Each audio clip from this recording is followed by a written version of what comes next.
Això comença un dia d'hivern a la ciutat de Sydney, Austràlia. Una família molt humil però rica tenia una mansió bonica i gran.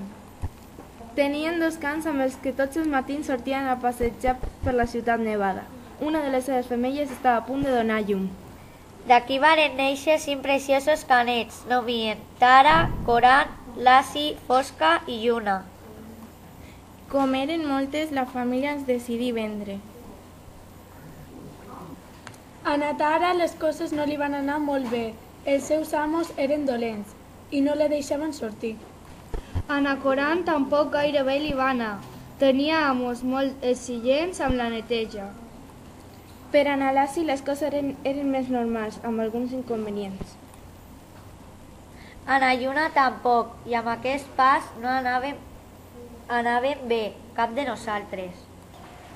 Però a na Fosca la vida li va somriure. Tenia uns amos perfectes, sense cap inconvenient.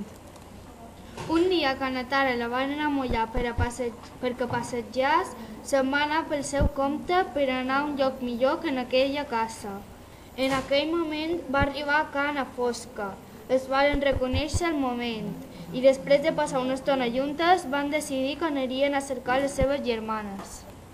Varen anar trobant-les a poc i varen poder estar juntes per sempre gràcies al consentiment dels amos de na Fosca i dels amos de les altres 4.